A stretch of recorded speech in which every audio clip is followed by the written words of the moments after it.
Page 108. Yes. Last 4 lines.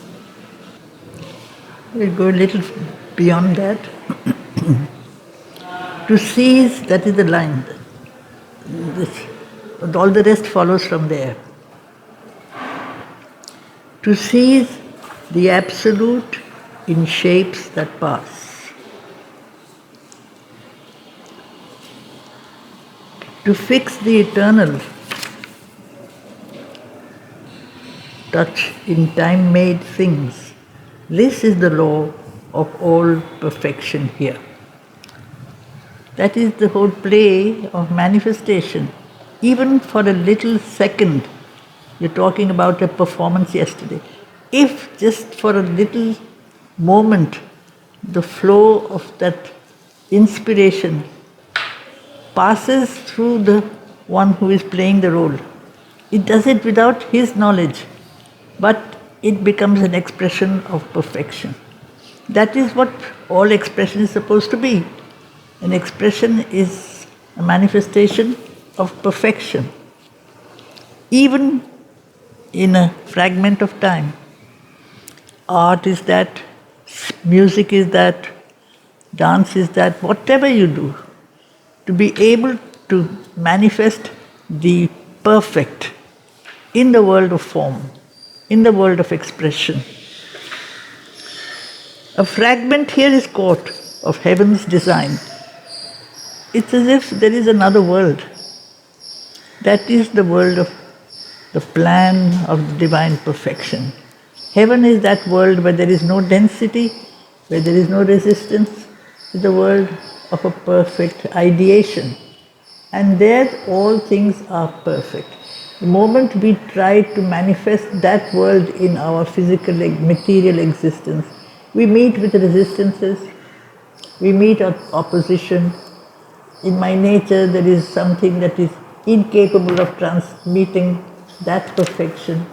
A weakness, a tiredness, a bad mood, whatever. So things do not get transmitted as they ought to be. That is the whole problem of expression. Expression should be the manifestation of that from which the inspiration has come down. It is not very often, because the being, the instrument, is not always capable. It has its ego, it has its problems, it has its difficulties, it has its ready-made concepts. So to be free of all these things, to be simply a channel, absolutely without preference. This is truly the artist. He's giving us the world of perfect manifestation. Okay. A fragment here is caught of heaven's design. Design is plan. Yeah. Else could we never hope for greater life. Otherwise we would always stay in the same, at the same plane, the same manifestation, to say, this is all I'm capable of. I may have some vision, some perception, but my capacities are limited and I cannot express it. But to allow something greater to pass through the being, you have to remove not only the resistance, but also the pride, the ego that is so full of itself, that thinks it knows better than everything else. Else could we never hope for greater life. Not only in an expression, in existence. Life also is an expression. In every movement, in every walk and talk and everything, we are expressing a state of consciousness. It is passing through us. We are not responsible always. Our responsibility is to remain open, receptive. Then the inflow takes place. Sometimes it is like when you say that a musician is not playing the music. His hands or his voice is his spirit, his soul that is transmitting itself through his hands. So that instrument becomes a prolongation of his consciousness. When the violinist plays the violin is a continuation of his consciousness. It's not a instrument separate from himself. Life is for us is that it is a manifestation of consciousness. If I can transmit consciousness in whatever I am or do or say. Later, for instance, there is a line where he describes dance. Dance is the movement of the soul. The soul manifests through the body. So the opposition between body and soul, which is sometimes so strongly emphasized on, this is not there. So else could we never hope for greater life, and ecstasy and glory could not be. Even in this littleness of our mortal state, we are, yes, born from unconscious, inert matter. And therefore the world of limited and darkened state of unconsciousness is there. Even in the littleness of our mortal state, even in this prison house of outer form, we are trapped in that. We are not free. A brilliant passage for the infallible flame is driven through gross walls of nerve and brain. A splendor presses or a power breaks through. Earth's great dull barrier is removed awhile. The inconscient seal is lifted from our eyes, and we grow vessels of creative might. This is really inspiration, literally, which means breath.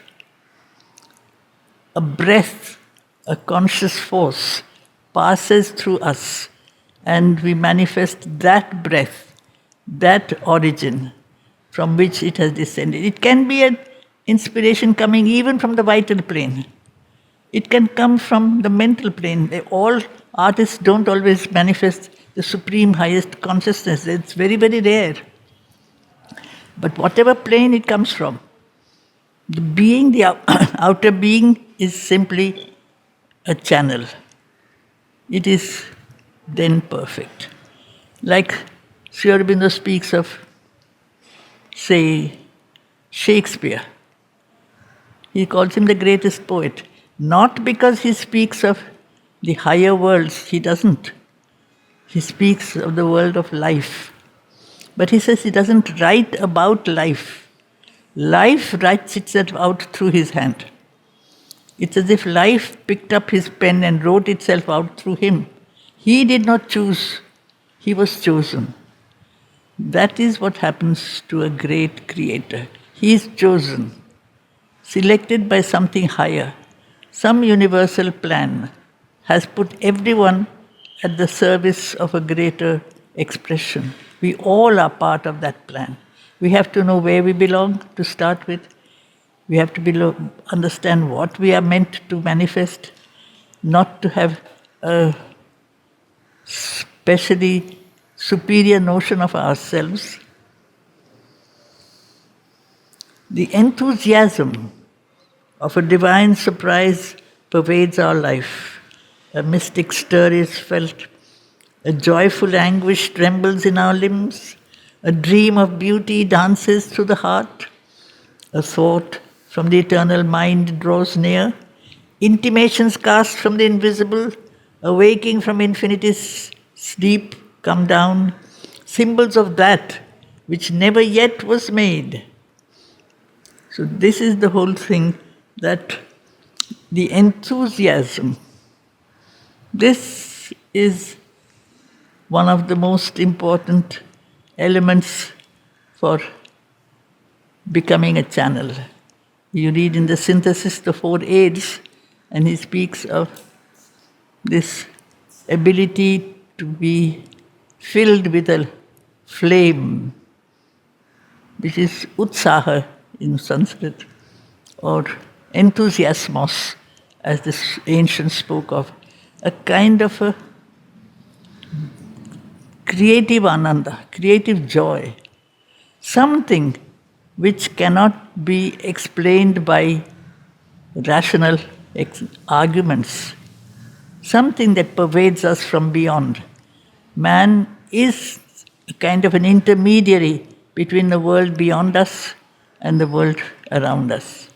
The greater man is the artist, is that kind of an intermediary. That is his function. He is not always a creator, he is a transmitter. He translates in the sense to put something in within the reach of the average person, but it is through him. That is the role. For that he must remove his own nature, his own preference, his own character.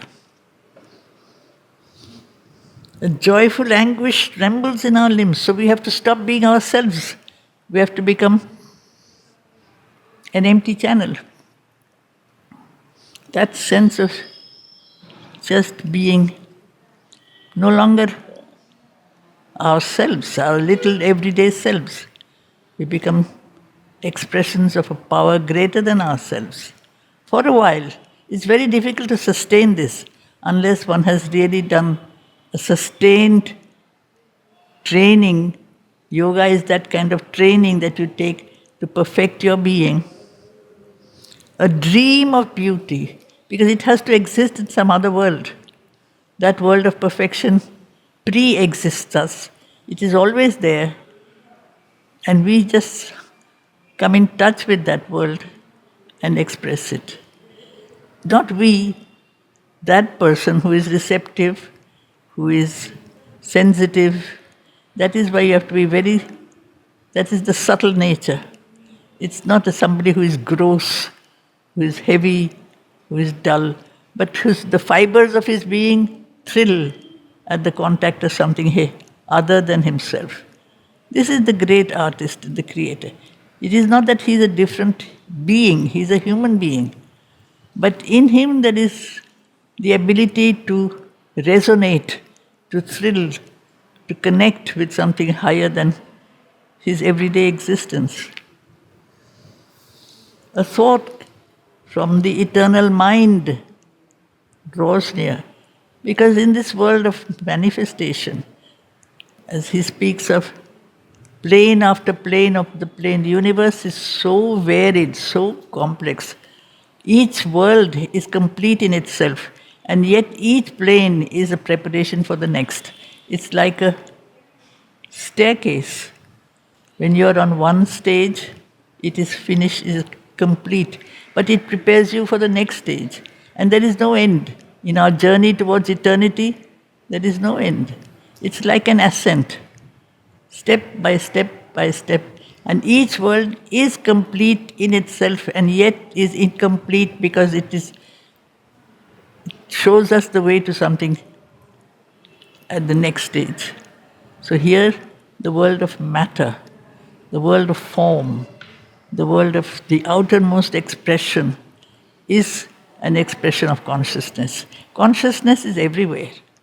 In the world of matter, there is consciousness. In the world of form, there is consciousness. But that is not all.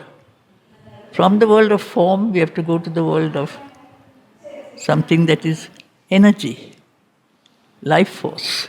From there, you go to the world of something that is a plan, a world of mind. And all these planes, they are already always there. It's not that they are slowly being created. We can draw from them. Man is a traveler, only man. He can move from plane to plane, or he can stop wherever he wants and say, this is it. For me, this is good enough.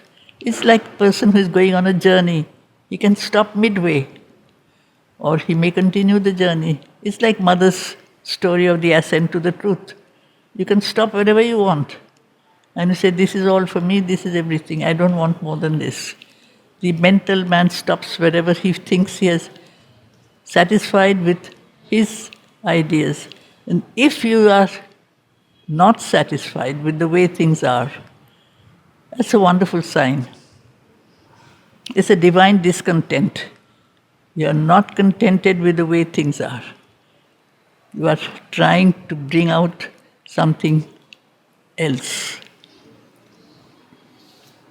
Therefore, intimations come. Intimations are like messages. Simply a kind of some contact, some connection. It's not the whole truth. No plane at this stage contains the entire truth, but every plane of the invisible has the entire truth in itself. Every particle is the infinite. Every stage is the all. And yet it's a preparation for the next stage. This is like a paradox. We are small, we contain a small consciousness, and yet this small consciousness is a projection of the infinite. So it is not that the infinite has to be arrived at only after you have given up everything. You can discover him at every step. That perfection can be discovered at every level of one's existence. Awaking from infinity's sleep, come down, symbols of that which never yet was made. That perfection for which there is no word. Never yet was made because it was always there. There is no beginning for that. That Brahman, that Supreme. Everything is an expression of the Supreme. It is not that there is a time frame. From here onwards, the divine manifests himself. He is there at every stage, in every moment. But we are not aware of it. We are not capable of connecting with it. At any given stage, that part in us that is aware, we can relate to it. If in my, say, sensitive nerves, they relate, not my body, around the body there is a nervous body that is very sensitive. If it is sensitive, all don't have it. All have this nervous body, but some have not trained this. But I can thrill, I can respond to something, I don't know what. Life gives us those experiences of something which I cannot define. That's something which is the most important experience of life. That is one of a very beautiful sentence Mother sometimes spoke of. She was friendly with the great French writer Anatole France. She knew him. He was not a religious person. He was not a spiritual person. But he was sensitive to beauty, sensitive to that presence of something. So he says, what is life?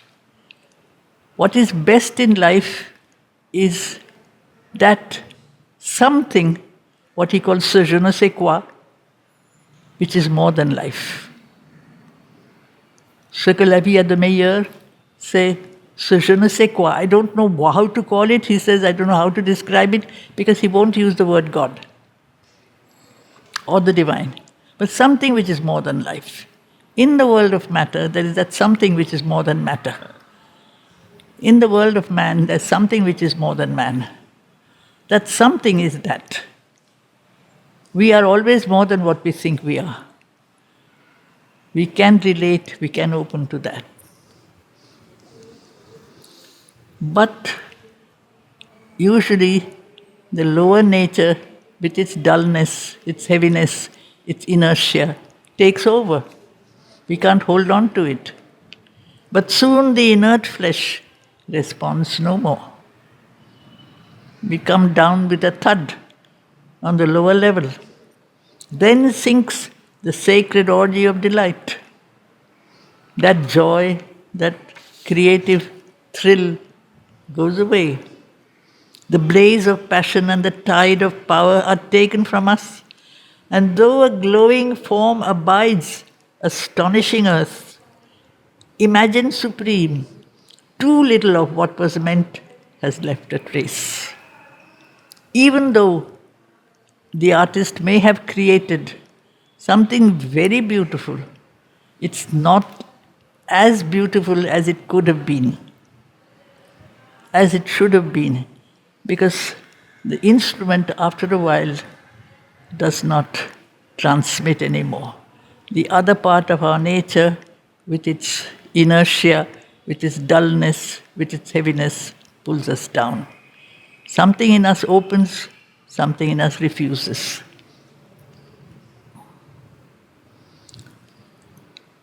Earth's eyes half see. Her forces half create. Her rarest works are copies of heaven's art. The finest works that earth creates are copies, as if they are projections, they are imitations of something that was beyond our reach, beyond our present reach. But if I can, for a while, reflect in me, the possibility of reflecting that divine plan is there. I am more than I am. For a little while, I become a mirror of something higher, greater. And this is something that is like a lesson that the Buddha taught. If you make your mind completely quiet, as still as a piece of water without a ripple, without a wave, the water is below, it is on the ground, but it will reflect the sky. The sky above is there down below. You can look down and you can see the highest sky. But you have to be completely still, completely receptive, without a ripple of doubt, of questions, of pleasure, and say, oh, I'm getting some experience, or of any kind of interference, because otherwise it goes away, it doesn't last. These forces are very demanding. It expects from us an absolute stillness. If that is not possible, you cannot catch anything. If your mind wants to be inspired, your mind has to stop thinking. It will receive the thought. It will not create the thought. It will receive the vision. It will not create the vision. But we have got so used to being in charge of our lives. We spend half our early education developing our faculties of thinking and being and judging and deciding what is and what is not right. All these come in the way to be able to simply wipe off ourselves.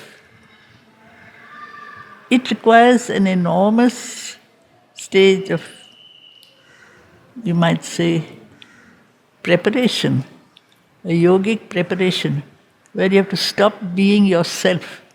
Then only can you transmit anything.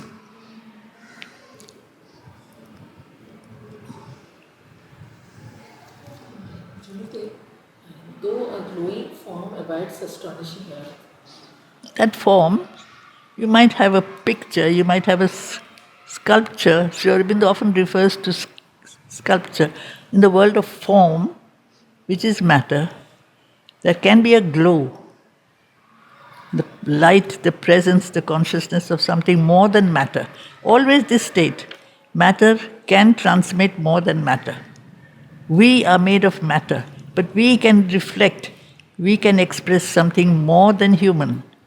There is always this a little more than what we are, or what we think we are. So this is really the world of great expression. Like great poetry or great art is not something that is a scientific rule or law. You cannot bring it down to an equation. There's always that factor which is inexplicable, that mystery. And it's very beautiful. A letter by Einstein, who represented really a very high point of human intellect. In one of his last letters, which he gave to his daughter and asked her to open it after she passed away, he said, There is the most important thing that really sustains this truth of the universal play of forces and energies is love, is the divine love. That is the greatest mystery, that divine grace, without which he is a mystic. He is not a scientist only. If you reach a high point in any field, you enter into another field. He has reached the high point of the intellectual field. He realizes it's simply a stepping stone to the next stage of a visionary, of one who can recognize the play of forces beyond the physical, beyond the mental.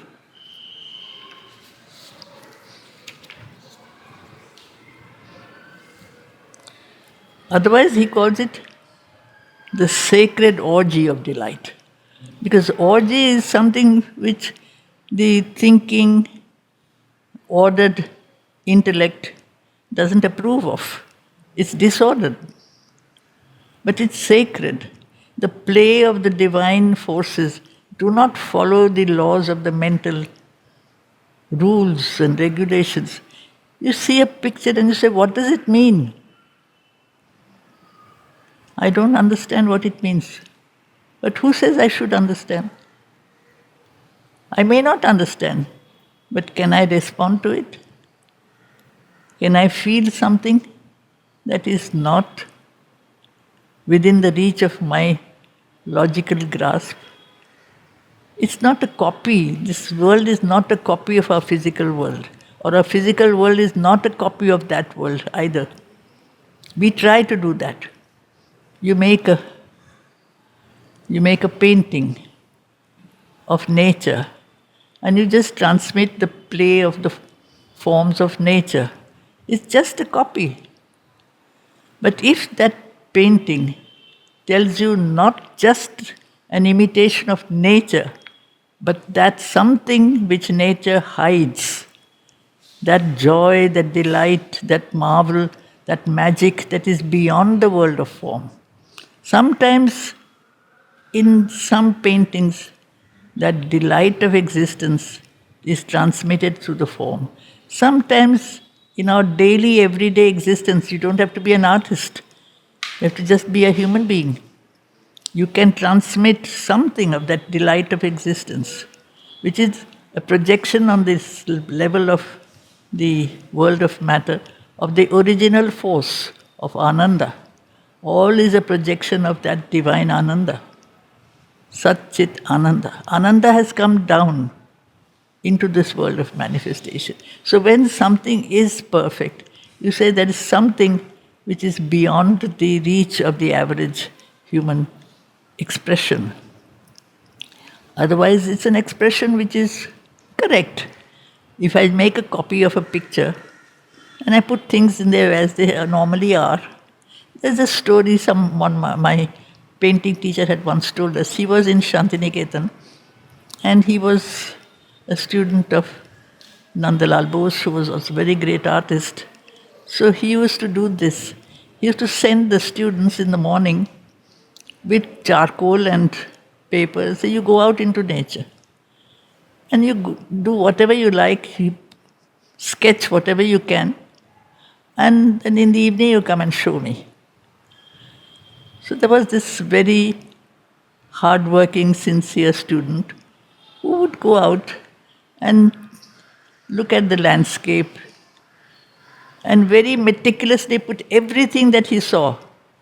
So he would bring it back, so the teacher would say, oh, this is the river. Fine, you put a river here, there's a boat, there's a boatman on the boat. Very good. There's a sky above the river, there's a clouds in the sky, there are trees on the bank. It's all very correct. But it's not a picture. It is not a picture. You don't copy, you create. You create because you sense something. You are a creator because you are taken in hand by a force which is a creative power. That creative power is not ours. That creative power uses man. And so man transmits.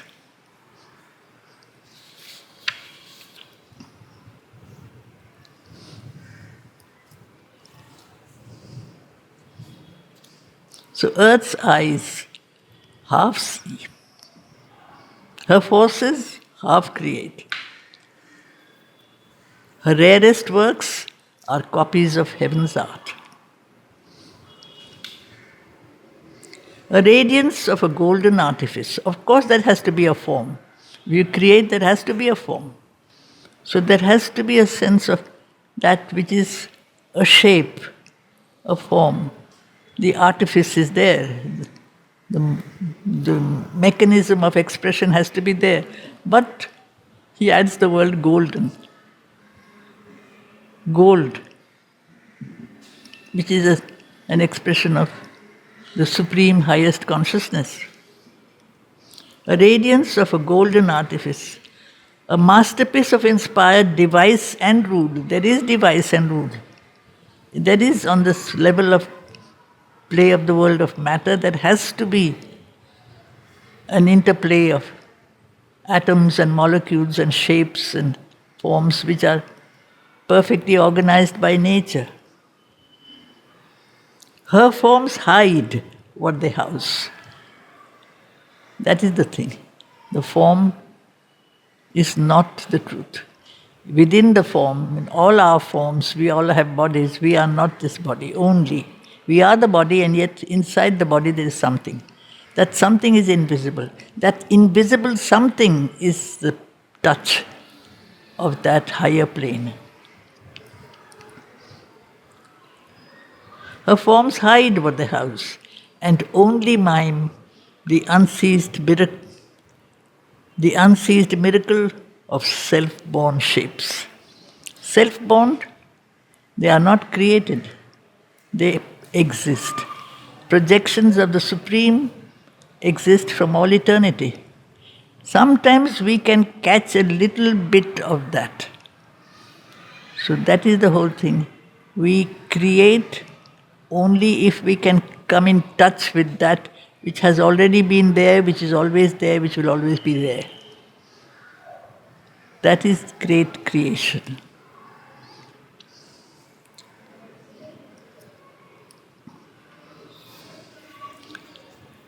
The unceased miracle of self-born shapes that live forever in the eternal's gaze. So this world of ours, where things change all the time, why do they change? Because it's incomplete. It's imperfect. As if we are moving towards that ultimate manifestation. Where is that ultimate manifestation? In the ultimate, in the infinite. We are incomplete. But there is this touch of the need to move towards that. It's never be satisfied with what we are. To move on towards that which has not yet expressed itself but has always been there, and because it is there we are not satisfied. Because you realize this is not all I am. I am not just this body or this life or this mind. There is something in me. I cannot explain what, but it is that which is the essence. That is the eternal. That live forever in the eternal's gaze. It is as if from the Supreme's conscious projection, he is watching. There is a consciousness that watches. And that gives a form. It is as if the truth is in your eyes. You see with your eyes. But if behind your eyes there is very little consciousness, you just see the surface. But behind everybody's eyes, there is a mind. If that mind is evolved, is developed, you see in a different way the same thing. If behind your mind there is a more evolved consciousness, you see the same thing in a still different way. It's not just seeing with the material organs of sight. Behind the physical organ of sight, there is something else. There is a mind, there is a consciousness. Some don't have it, or some have developed it. Some have an intelligence, some have a sensitivity. So you always see in a different way, the same thing can be seen. The eternal is permanently present. He is watching. He is watching the world. because that perfection is there in another plane. And he's as if seeing this evolving universe slowly becoming an expression of what it was intended to be. From the very beginning, the world of matter is supposed to is intended to manifest the spirit. The spirit is present in matter. The soul is present in the form. Very often you only see the form. You don't see the soul. So it was simplified. Either you concentrate on the soul, some concentrate on the mind, develop your mind, your thought, your intelligence. Some develop the body, focus on the body and say, this is my life. But if you realize all is an expression of that, which is beyond body and life and mind, that soul which is waiting to translate itself through a new creation. This is the new creation, this is the future creation that Mother speaks of. That the consciousness will be manifested in as much through the body as through the soul. It's the same thing, the opposition is not there. Nature and matter on the one hand, soul and spirit on the other, are two expressions of the same.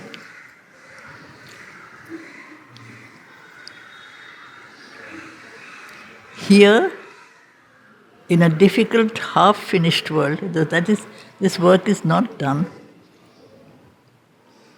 is a slow toiling of unconscious powers. Because at present, in the beginning, in the world of matter, the whole process is material energy. This physical energy or the material energy that really sees to it that it has to have a particular organization. Each shape in matter has its laws, has its rules, obeys them. It is slow. Because it is bound to these rules, you are not free. Because we are bound to the rules of the body, we are not free to manifest the spirit. But if we realize matter also is spirit, there is no opposition. But that takes so long because we are convinced that body is not soul. To be able to manifest the soul in the body, you have to remove the inconscience and the ignorance in every cell of the body. And every cell of the body has its resistance, has its opposition. So there, here in a difficult, half-finished world, is a slow toiling of unconscious powers. Here is man's ignorant divining mind. It is divining in the sense, not knowledge, not vision. Divination at this stage is half guesswork. The possibility of touching something beyond the mind. Possibility of error also.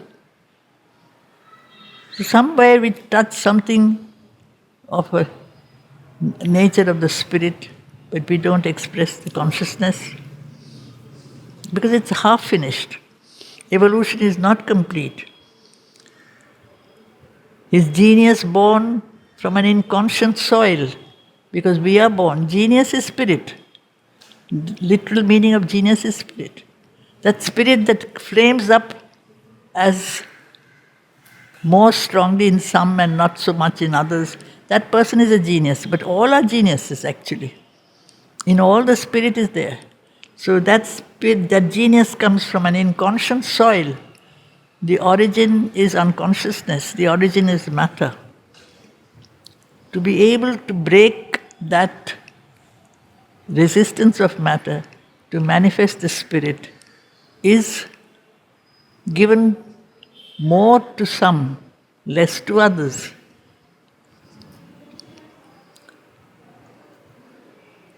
To copy on earth's copies is his art.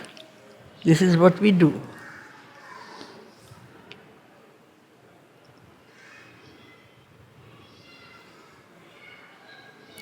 Stop here today.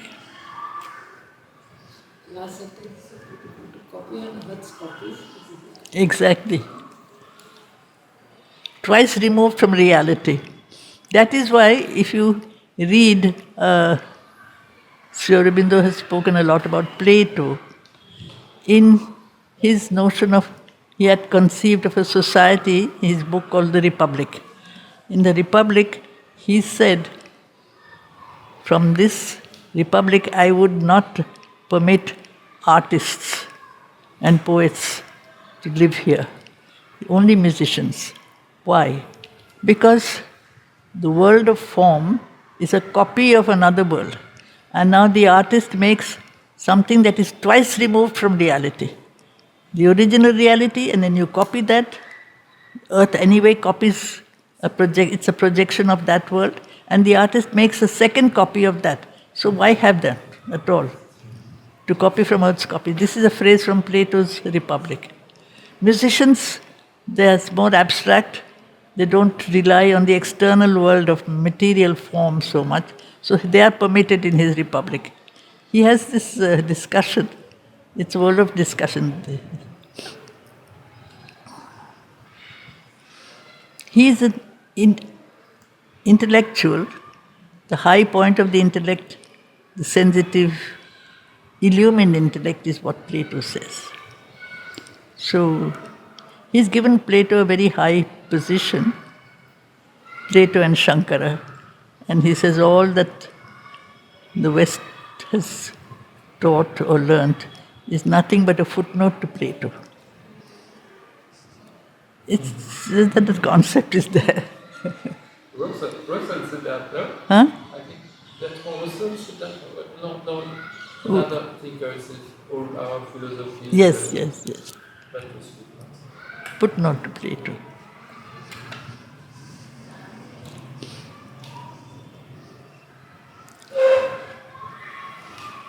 But he's not a mystic. He is not a sadhak, no. He followed another path.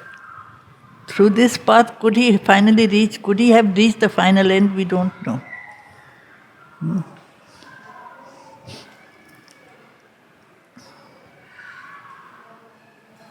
Because his student was Aristotle, and that began the age of reason in the West.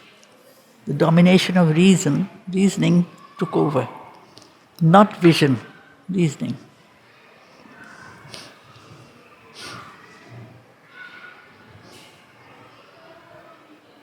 At that stage, maybe intellect needed to develop much more. You have to develop enough to realize that it is not enough. To keep on developing and then realize it will not take me to the final end. But for that you have to go very far, which is what he did. He wasn't satisfied. So he gave his responsibility to his student, who moved on the level of the illumined rational thought, which becomes the dominant aspect of the Western civilization for a long time. That's why it's called the Renaissance in later, because it is going back to the past. The Renaissance starts in the 15th century in Europe. It is going back to the past that Aristotle had started, the humanistic attitude, the emphasis on humanism, not on spirituality. It could have been different, but it wasn't.